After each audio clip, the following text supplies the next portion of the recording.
اعوذ باللہ من الشیطان الرجیم بسم اللہ الرحمن الرحیم۔ سورۃ الطارق اور آیت نمبر 9 سے ہم پڑھنے لگے تھے۔ یہ مضمون چل رہا تھا کہ انسان، اللہ تعالیٰ فرما رہے تھے انسان کو چاہیے وہ خود کو دیکھے وہ کس چیز سے پیدا کیا گیا ہے۔ وہ ایک پانی کے قطرے سے پیدا کیا جو اچھلتا ہوا تھا، تو جب اس سے پیدا کیا جا سکتا ہے تو جو بوسیدہ ہڈیاں ہیں اس سے بھی پیدا کیا جا سکتا ہے۔ جیسے سورہ القیامہ میں ایحسب الانسان ان لن نجمع عظامہ، کیا انسان یہ گمان کرتا ہے کہ ہم اس کی بکھری ہوئی ہڈیاں نہیں جمع کر سکتے؟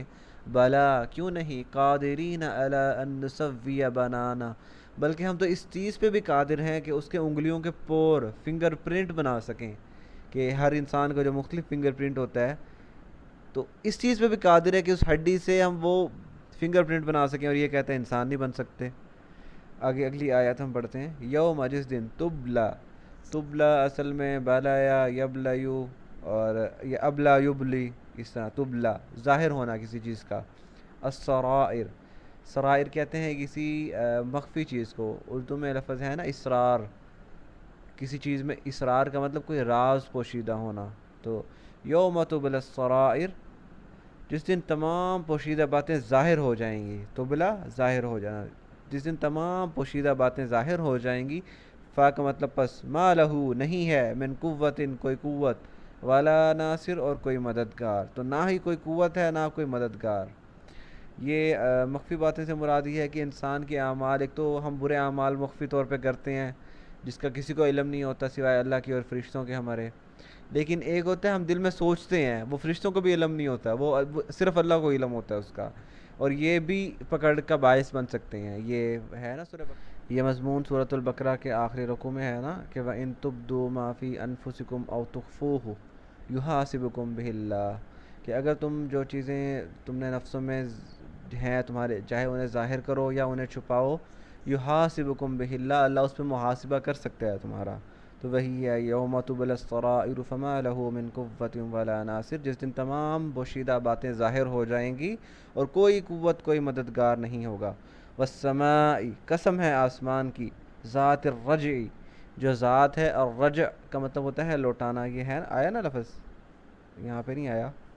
والسماء ذات الرجع، قسم ہے آسمان کی جو ذات ہے لوٹانے والی، ہاں اسی میں آیت نمبر 8 میں، رجع کا مطلب لوٹانا، قسم ہے آسمان کی جو لوٹانے والی ہے۔ والارض، اور قسم ہے زمین کی، ذات الصدع، جو ذات ہے پھٹنے والی، صدع کا مطلب ہوتا ہے پھٹنا، قسم ہے آسمان کی لوٹانے والا، اور قسم ہے زمین کی جو پھٹنے والی، یعنی آسمان سے جو بارش نکل رہی ہے، آ رہی ہے، وہ بارش جب زمین پہ گرتی ہے، زمین کے مسام کھلتے ہیں، وہ پھٹتی ہے زمین، تو اندر سے پودے، بیج جو ہیں ان سے پودے نکل کے، یہ جو فصلیں اور یہ جو باغات یہ زمین کو پھاڑ کے نکل کے آ رہے ہیں، یہ بتایا جا رہا ہے کہ قسم ہے آسمان کی جو ذات ہے لوٹانے والی، اور قسم ہے زمین کی جو ذات ہے پھٹنے والی۔ انہ لقول فصل، یہ لقول قول ہے، یہ بات ہے، فصل سچی کھری، فصل فیصلہ کر دینے والی، یعنی قطعی بات ہے، یہ قطعی بات ہے۔ وما ہوا، اور نہیں ہے، ہوا یہ، بالحزل کوئی مذاق، یہ کھری بات ہے اور یہ کوئی مذاق نہیں ہے۔ انہم، بے شک وہ لوگ، یکیدون، قاعدہ یکیدو، جس کو یکیدو پڑھا جاتا ہے اس کا مطلب ہوتا ہے چالیں چلنا، وہ چالیں چل رہے تھے، کیدن چالیں چلنا، بے شک وہ چالیں چل رہے تھے، چل رہے ہیں یا چل رہے ہوں گے، تو یہ چل رہے ہیں، بے شک وہ چالیں چل رہے ہیں۔ وَأَكِيدُ، اور میں چال چل رہا ہوں، عقیدو اضربو کی طرح، میں مارتا ہوں یا ماروں گا، تو عقیدو میں چالیں چل رہا ہوں، کئی دن چالیں چلنا، وہ چالیں چل رہے ہیں اور میں چال چل رہا ہوں۔ لیکن یہ جو لفظ استعمال ہوتا ہے نا، یہ اصل میں جواب ہوتا ہے کسی چیز کا، بھی یہاں پہ اس سے مراد یہ نہیں ہے کہ اللہ چال چل رہا ہے، بلکہ اللہ ان کی چالوں کا جواب دے رہا ہے۔ اس کی مثال یوں سمجھ لیں کہ جیسے ہم دشمن جو ہیں ان کو ہم حملہ کرنے کا موقع دیتے ہیں کسی قلعے میں یا کسی ایسی جگہ پہ، تاکہ وہ حملہ کریں، چلو ہمارا کچھ نقصان ہوگا لیکن اس کے باوجود ہم ان پہ حملہ کر کے ان کا زیادہ نقصان کر سکتے ہیں، یعنی گھات لگانا، ان ربک لبالمرصاد، گھات لگانا۔ تو اللہ تعالیٰ کو پتہ ہے کہ یہ اعمال کر رہے ہیں، ان کا نتیجہ یہ ہے، اس کے باوجود اللہ نے ڈھیل دی ہوئی ہے کہ یہ ایک دفعہ نا ٹریپ میں اچھی طرح پھنس جائیں، یعنی ایک بندہ، ایک مثال کے طور پہ کوئی بندہ گناہ کرتا ہے، اسے فوراً اس کی سزا مل جائے تو وہ گناہ نہیں کرے گا، لیکن گناہ کرتا ہے، دیکھتا ہے کوئی نہیں سزا مل رہی، میں زندہ ہوں، مجھے کوئی کسی نے پکڑنے والا، کوئی عذاب نہیں آیا، وہ اور گناہ کرتا ہے اور گناہ کرتا ہے۔ تو اس وجہ سے وہ پھنستا چلا جاتا ہے گناہوں کی دلدل میں. تو یہ مراد ہے کہ وہ چالیں چل رہے ہیں اور اللہ بھی چالوں کا جواب دے رہا ہے. فمہل الکافرین، پس مہلی مہلت دینا کسی کو. مہلی یہ ہے صیغہ امر. مہل الکافرین مہلت دو کافروں کو. امہلہم انہیں مہلت دینا. رویدہ تھوڑی سی، بس انہیں کافروں کو تھوڑی سی مہلت دے دو. یہ یعنی ابھی جو میں نے مضمون بتایا نا کہ وہ گناہوں کے وہ دیکھتا ہے کوئی گناہ میں نے کیا، کوئی عذاب نہیں آ رہا، کچھ نہیں آ رہا، تو وہ گناہوں کی دلدل میں پھنستا چلا جاتا ہے یہاں تک کہ اسے موت آ پہنچتی ہے اور پھر اسے سمجھ میں آتی ہے. تو یہ ہے مہلت دینا، بس کافروں کو تھوڑی سی مہلت دے دو.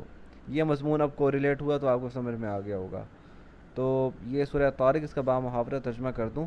قسم ہے آسمان کی اور طارق کی، اور تم کیا جانو طارق کیا ہے؟ چمکتا ہوا ستارہ. ہر نفس پر محافظ موجود ہے، بس انسان کو چاہیے کہ وہ دیکھے کس چیز سے پیدا کیا گیا ہے. وہ اچھلتے ہوئے پانی سے پیدا کیا گیا جو کمر اور سینے کی ہڈی کے درمیان سے نکلتا ہے، اور بے شک وہ اس کے لوٹانے پر قادر بھی ہے. جس دن تمام پوشیدہ اسرار ظاہر ہو جائیں گے تو اس کے لیے نہ کوئی قوت اور نہ کوئی مددگار ہوگا. قسم ہے آسمان کی جو ذات ہے لوٹانے والی، اور زمین کی جو ذات ہے پھٹنے والی. یہ سچی اور کھری بات ہے اور یہ بالکل مذاق نہیں ہے. بے شک یہ لوگ چالیں چل رہے تھے اور اللہ چالوں کا جواب دے رہا ہے، بس انہیں تھوڑی سی مہلت دے دو. وما علینا الا البلاغ المبین.